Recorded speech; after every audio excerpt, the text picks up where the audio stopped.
What would you do if the law turned its gun on your heart? In the fading light of a humid Georgia evening, Clara Thompson, 68, stood on her porch, her hands trembling but her eyes unyielding. The air was thick with the scent of jasmine and the hum of cicadas, but the peace of her quiet neighborhood was shattered by the flashing lights of a patrol car. Officer Daniel Hargrove, a man whose badge gleamed brighter than his conscience, stood at the base of her steps, his service weapon drawn, its barrel aimed at Clara's chest. "Get back inside, or I'll shoot," he barked, his voice laced with venom.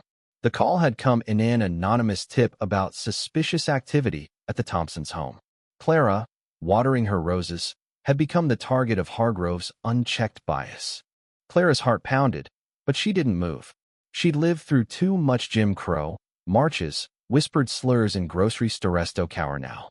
"This is my home," she said, her voice steady despite the fear clawing at her insides. "I ain't done nothing wrong."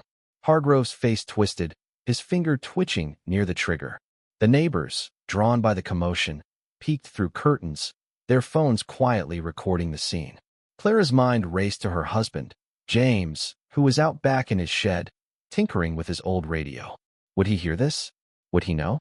Hargrove's radio crackled, but he ignored it, stepping closer. "You people always think you're above the law," he spat. The words hit Clara like a slap, but she held her ground, her eyes locked on his. She thought of her grandchildren, of the world they'd inherit, and her resolve hardened. "You don't scare me, boy," she said, her voice low but fierce. The officer's face reddened, his grip tightening on the gun. Then, a twist in the air, a soft click from the side of the house. Sarah, Clara's next-door neighbor, a young white woman who'd moved in last spring, stepped into view, her phone raised, live streaming to her small but growing social media following. "Officer, you're being recorded," she said, her voice shaking but firm. Hargrove froze, his eyes darting to Sarah, then back to Clara. The weight of a dozen unseen eyes bore down on him, the internet now a silent witness. For a moment, the scene hung in a fragile balance, the gun still pointed, the night holding its breath. But the true shift came seconds later.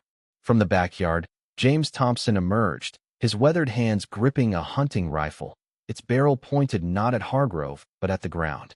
At 72, James moved with the slow deliberateness of a man who'd seen War Korea, 1952, and survived. His eyes, usually warm with laughter, were steel now. "Lower your weapons, son," he said, his voice calm but carrying the weight of a lifetime. Hargrove's gaze snapped to James, his bravado faltering. The officer was younger, trained, armed with authority, but James had something stronger, love forged in decades of struggle. The standoff stretched, each second a lifetime. Clara's breath caught as she looked at her husband, his presence a reminder of their shared battles against poverty, prejudice, and time itself. Sarah's phone kept rolling, her quiet courage amplifying the moment. Neighbors began to step onto their lawns, their voices rising in a chorus of protest. "Put it down," one shouted. "She's no threat," another called. Hargrove's eyes flickered with doubt, his gun wavering.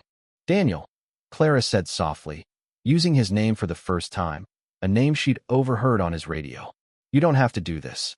Her words, gentle yet piercing, cut through the tension. Hargrove blinked, his shoulders sagging slightly. The humanity in her voice, the absence of hatred despite his actions, seemed to unravel something in him. Slowly, he lowered his gun, his face a mix of shame and confusion. James didn't move, his rifle still ready, but his eyes on Clara. "Go inside, love," he said. She nodded, stepping back, but never breaking eye contact with Hargrove. The officer holstered his weapon, his hands shaking now. Sarah lowered her phone, her live stream ending with a quiet, "It's over." The neighbors dispersed, murmuring, some clapping softly for Clara's bravery, others glaring at Hargrove. As Clara reached the door, she turned back. "We're all human, officer," she said. "Don't forget that." Hargrove stood silent, his badge no shield against the weight of her words. James lowered his rifle, his eyes never leaving the officer until Clara was safely inside. Only then did he turn, following her, his steps steady, his heart full. The next day, Hargrove's actions were the talk of the town, his career teetering as the videos spread online. Clara and James sat at their kitchen table, hands clasped, their love a quiet rebellion against a world that still tried to break them. Sarah stopped by with fresh cookies, her shy smile a bridge across divides. The neighborhood, once fractured by fear, began to knit together, conversations starting where silence once reigned. Clara's courage and James's restraint became a story whispered beyond their street, a reminder that humanity could prevail, even in the face of hate.